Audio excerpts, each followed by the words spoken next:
Bali is beautiful. Beautiful with big B, capital B. Yes, Bali is indeed beautiful. I believe in it not because people say so, but because I have always felt the beauty. I love Bali, and I can never differentiate between love and beauty. They are synonym. But when I passed by the monument that stands on what they call ground zero, suddenly the feelings of love and beauty in my heart gave way to hatred and ugliness. What came to my mind at the time were faces of those criminals generally identified as terrorists. Those criminals who tried to destroy Indonesia by bombing Bali. I was as if watching again all those footages that I saw on television screen years back. And the feelings of love and beauty were instantly replaced by those of remorse. Sudden sadness enveloped me, enveloped my total being. I wonder now if my experience was mine own. I truly hope so. I hope the experience is mine own, and no one else feels the same way. For the first time in my life, I hope and pray that others are not sensitive enough, not as sensitive as me, at least. The question is, what if I'm wrong? What if others are as sensitive as me? What if they are more sensitive than me? What about those people whose kith and kin, whose family members died in the incidents? Will they return to Bali? Will they ever come to Bali for holidays? Perhaps they will return. Perhaps they come back to Bali, but not for holidays. They come back to pay respect to their loved ones. They come back to refresh their memories about the bombings in Bali. The monument at Ground Zero in Kuta, Bali is indeed no ordinary monument. It can draw you back in time to 2002, when Bali was bombed for the first time, and then to 2005, when it was bombed for the second time. It is a kind of time tunnel, a tunnel that leads you back to only one time, the time of death, of destruction, of crime, the time of sadness, grief, and hopelessness. So I try to take another tunnel, that at Peace Monument in New Delhi, India, where the ashes of Mahatma Gandhi are preserved for eternity. What do I feel there? I feel my spirit uplifted. I do not quite see eye to eye with the great soul. I do not quite agree with the Mahatma on all his issues, but yet, in spite of all that, the monument has always been an inspiration to me. Both the Bali monument as well as the monument at Rajghat, New Delhi, are somehow connected with death. The victims of Bali bombings were killed by a bunch of fanatics. Gandhi was killed by a fanatic too. But again, in spite of all those similarities, Kuta is Kuta and Rajghat is Rajghat. The vibes at Rajghat are very uplifting. Mahatma's belief in truth and non-violence can be felt in the air, whereas the vibes at Kuta's ground zero drain our souls. The air is so heavy with men's helplessness and sense of insecurity. Last time when I passed by the monument, just a week ago, I thought the situation must be changed. Bali can change it.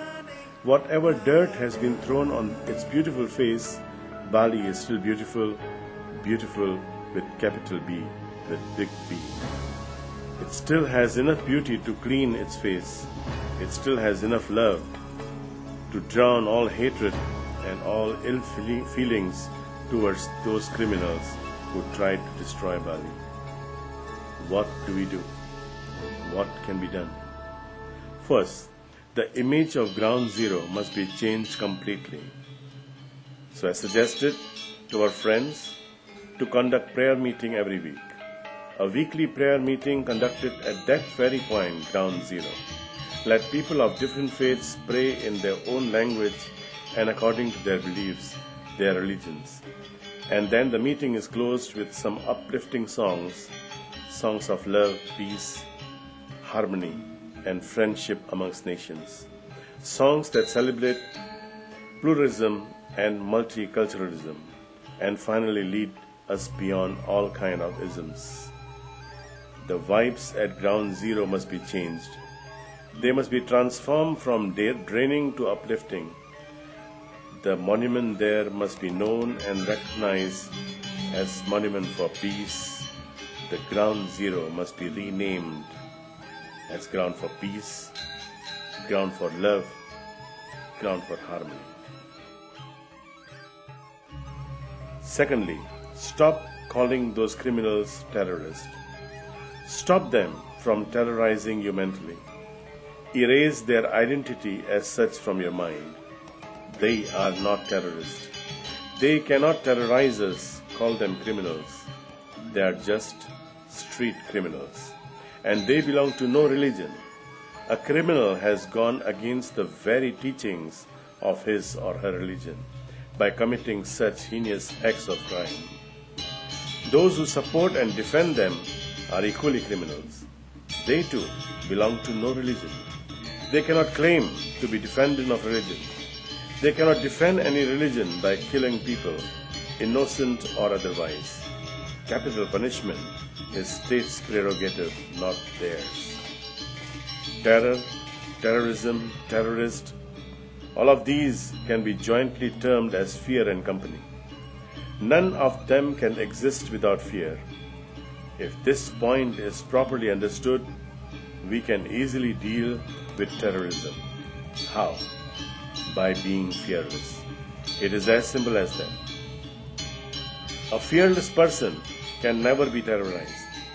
And if the so-called terrorist fails to terrorize you, then he loses his very existence as terrorist. He is no more a terrorist. He is unable to perform as a terrorist. And once a terrorist ceases to be a terrorist, he or she is reduced to a common criminal. He is simply a street criminal.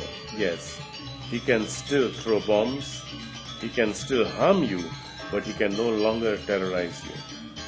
So, how do we deal with such people? Hang them? Kill them? Does that solve the problem? Does that solve our world's problems? It does not. Although at times the capital punishment could work as shock therapy, it could awake the others. It has its own short-term merit, but it does not solve the problem.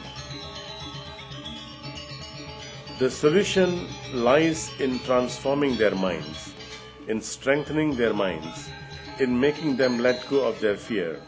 The long-term solution lies in bringing about awareness within them that an act of violence can only trigger a vicious, violent reaction.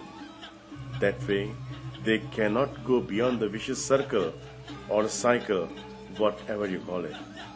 A vicious circle can only be turned into a virtuous circle by refusing to answer violence with violence. This is exactly what Gandhi did. This is what Martin Luther King Jr. did. Bali is doing just the same. Bali has not reacted criminally to the acts of crime, and that is Bali. That is the culture of Bali. That is the true identity of Indonesia. We are peace-loving, and therefore we do not allow anyone to destroy our peace. Criminals have never been part of our society, and we have to make sure that they will never ever be. We do not hate them, for they are sick. They need some rehabilitation, so we can put them in the hospitals made for them. Our love is not an emotional upsurge. Our love is responsible love. Bali is once again waking up to the glorious future that is her rightful destiny. Destiny that has been delayed but can never ever be changed. Bali is learning from her past mistakes and is determined not to repeat them today. Bali continues with its journey towards love, light, peace, and harmony.